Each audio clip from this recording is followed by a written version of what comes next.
sobat yang luar biasa. Selamat datang lagi di channel kita yang selalu bawa konten menarik tentang sejarah, budaya, dan cerita-cerita yang jadi bagian dari kehidupan banyak orang di dunia. Kali ini kita bakal bahas sesuatu yang super besar banget ya. Kisah Nabi Adam dan Hawa yang dipercaya sebagai manusia pertama yang hidup di bumi. Biasanya kita sering dengerin cerita mereka awalnya di surga, tapi kali ini kita bakal fokus ke pandangan yang menyatakan mereka sudah tinggal di bumi dari awal, tepatnya di Taman Eden. Selain itu, kita juga bakal bahas tentang buah yang mereka makan, katanya itu buah pengetahuan, bukan buah kuldi seperti yang sering kita dengar di beberapa versi cerita. Seru banget kan? Jadi langsung aja kita mulai ya, dengan penuh rasa hormat terhadap semua pandangan ya sobat.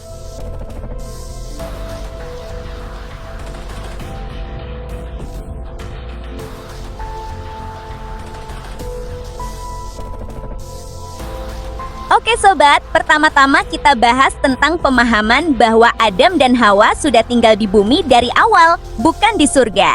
Nah, pandangan ini muncul dari berbagai interpretasi terhadap teks-teks suci yang ada di berbagai agama loh. Banyak ahli yang mengkaji bahwa surga yang disebutkan dalam cerita itu bisa jadi merujuk pada tempat yang sangat indah dan terpelihara di bumi sendiri, yaitu Taman Eden atau Garden of Eden. Jadi bukan berarti mereka tinggal di alam lain yang jauh dari bumi, tapi lebih ke sebuah kawasan khusus di bumi yang dibuat sangat sempurna. Cerita ini juga jadi bagian dari keyakinan banyak komunitas bahwa manusia pertama memang berasal dari bumi, dan Taman Eden adalah tempat awal mereka tinggal. Banyak sumber yang menggambarkan Taman Eden sebagai tempat yang penuh dengan keindahan, ada berbagai macam pohon yang berbuah lezat, sungai yang jernih mengalir, dan semua makhluk hidup tinggal rukun bersama. Adam dan Hawa dipercaya tinggal di sana dengan kebebasan penuh, tapi dengan satu larangan tertentu yang kita bakal bahas nanti ya sobat. Yang penting kita ingat, setiap komunitas punya cara sendiri untuk memahami cerita ini, dan kita perlu menghormati setiap pandangan tersebut. Tujuan kita di sini adalah buat ngerti lebih dalam tentang berbagai interpretasi yang ada. Nah, ini bagian yang banyak orang penasaran di mana lokasi sebenarnya Taman Eden itu. Sampai sekarang ini masih jadi misteri yang banyak diperdebatkan loh sobat. Ada beberapa teori yang cukup menarik yang kita bisa bahas.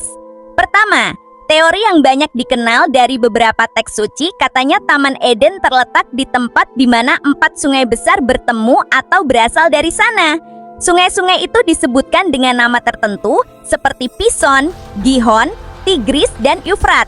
Nah, sungai Tigris dan Eufrat kita tahu sekarang ada di wilayah Timur Tengah. Jadi banyak yang menduga bahwa Taman Eden berada di sekitar wilayah itu, mungkin di daerah yang sekarang jadi Irak, Suriah, atau sekitarnya.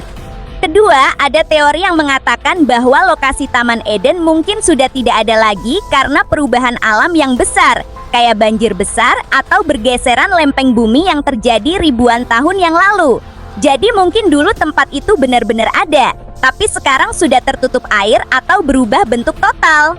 Ketiga, ada juga pandangan yang mengatakan bahwa Taman Eden bukan lokasi fisik yang bisa kita temukan di peta sekarang, tapi lebih ke simbol dari keadaan kesempurnaan dan kedekatan dengan Sang Pencipta. Jadi maknanya lebih filosofis daripada geografis.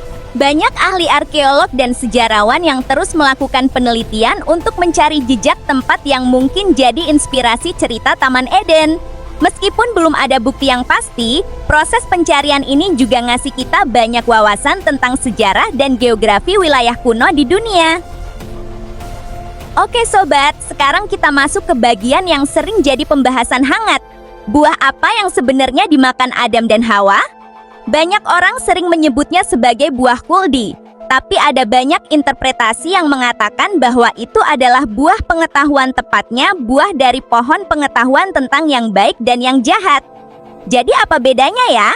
Kalau kita lihat dari berbagai sumber, buah kuldi biasanya dihubungkan dengan kekuatan hidup abadi, sedangkan buah pengetahuan lebih dihubungkan dengan kemampuan untuk membedakan antara sesuatu yang baik dan yang tidak baik, antara benar dan salah.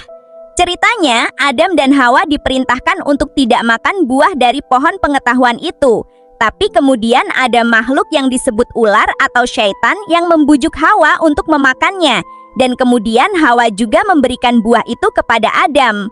Setelah mereka memakannya, mereka mulai menyadari hal-hal yang sebelumnya tidak mereka sadari, seperti rasa malu terhadap tubuh mereka sendiri dan kemampuan untuk memahami konsep baik dan jahat. Banyak ahli yang menginterpretasikan bagian ini sebagai simbol dari masa transisi manusia dari keadaan yang belum berpikir kritis menjadi makhluk yang punya kesadaran moral dan bisa membuat pilihan sendiri. Jadi bukan sekedar cerita tentang pelanggaran larangan, tapi juga tentang bagaimana manusia mendapatkan kesadaran dan tanggung jawab atas tindakannya. Yang penting kita pahami, cerita ini punya makna mendalam bagi banyak orang, baik dari sisi spiritual maupun filosofis. Setiap orang bisa punya pemahaman sendiri tentang makna dari buah ini, dan itu adalah hal yang perlu kita hargai. Setelah mereka memakan buah pengetahuan, cerita mengatakan bahwa Adam dan Hawa akhirnya diusir dari Taman Eden. Kenapa ya? Banyak interpretasi yang bisa kita bahas nih sobat. Pertama, dari sisi keyakinan, hal ini dipercaya sebagai konsekuensi dari pelanggaran larangan yang diberikan. Dengan mendapatkan pengetahuan tentang baik dan jahat, mereka juga mulai punya kemampuan untuk melakukan kesalahan dan memilih hal yang tidak baik. Jadi untuk melindungi mereka dari bahaya lebih lanjut seperti jika mereka juga memakan buah kuldi dan menjadi abadi dalam keadaan yang sudah punya kesadaran akan kejahatan mereka, diutus keluar dari taman.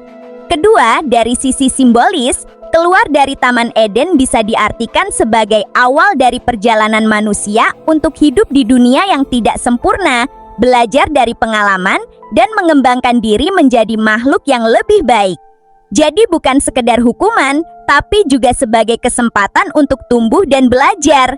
Cerita juga mengatakan bahwa setelah keluar dari taman, mereka diberikan tugas untuk mengelola dan menjaga bumi. Jadi mereka tidak hanya tinggal di satu tempat saja, tapi mulai menjelajahi dan mengembangkan berbagai daerah di dunia ini. Ini juga jadi dasar dari keyakinan bahwa Adam dan Hawa adalah nenek moyang dari seluruh umat manusia di bumi.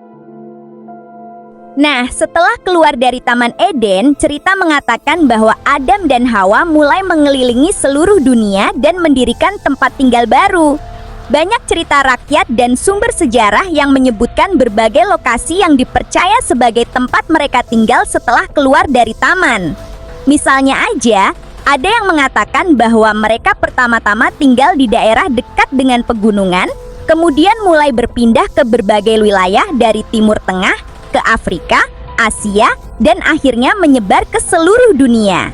Banyak komunitas di berbagai negara bahkan punya tempat yang dipercaya sebagai lokasi di mana Adam dan Hawa pernah tinggal atau melakukan perjalanan. Selain itu, cerita juga mengatakan bahwa mereka mulai belajar untuk hidup mandiri, bertani, berburu, membuat rumah, dan mengembangkan cara hidup yang sesuai dengan kondisi alam sekitar mereka. Dari sini, mulai berkembang berbagai kebiasaan dan budaya yang kemudian diteruskan ke anak cucu mereka, yang akhirnya menjadi berbagai suku dan bangsa di dunia. Banyak ahli yang melihat bahwa cerita ini juga mencerminkan bagaimana manusia kuno mulai menyebar dari tempat asal mereka dan mengembangkan peradaban di berbagai belahan dunia. Jadi meskipun cerita ini punya sisi spiritual, ia juga bisa kita hubungkan dengan bukti ilmiah tentang penyebaran manusia di bumi. Kisah Adam dan Hawa tidak hanya jadi bagian dari ajaran keyakinan, tapi juga punya pengaruh besar terhadap budaya, seni, dan cara berpikir manusia di seluruh dunia loh sobat. Kita bisa lihat bagaimana cerita ini diilustrasikan dalam lukisan, patung, puisi, film, dan berbagai bentuk karya seni lainnya. Selain itu, nilai-nilai yang terkandung dalam cerita ini seperti tanggung jawab, cinta kasih, kerjasama, dan penghargaan terhadap alam masih tetap relevan dan dijunjung tinggi di banyak masyarakat modern. Banyak orang juga mengambil inspirasi dari cerita ini untuk menghadapi tantangan hidup dan menjadi pribadi yang lebih baik. Yang paling penting adalah bahwa cerita ini mengajarkan kita tentang pentingnya menghargai satu sama lain sebagai sesama manusia, karena kita dipercaya berasal dari satu akar yang sama, yaitu Adam dan Hawa. Ini juga jadi dasar dari pemahaman tentang persamaan dan kesatuan umat manusia di dunia ini. Nah, itu dia sobat pembahasan tentang kisah Adam dan Hawa yang dipercaya tinggal di bumi di Taman Eden, makan buah pengetahuan, dan kemudian mulai mengelilingi dunia menjadi manusia pertama yang hidup di luar taman. Gimana? Semoga konten ini bisa bikin kita lebih memahami dan menghargai cerita yang begitu penting bagi banyak orang di dunia ya. Ingat ya, setiap orang punya pandangan dan keyakinan sendiri tentang cerita ini, dan kita perlu selalu menghormati perbedaan itu. Kalau kalian punya pemikiran atau cerita lain yang mau dibagikan, jangan sungkan buat komen di bawah dengan bahasa yang sopan dan penuh rasa hormat ya. Jangan lupa like video ini, subscribe ke channel kita, dan bagikan ke teman-teman yang mungkin juga suka konten seperti ini. Jadi dukungan kalian bakal bantu kita terus buat konten yang edukatif dan menghargai keragaman. Oke deh sobat, sampai jumpa di video selanjutnya ya.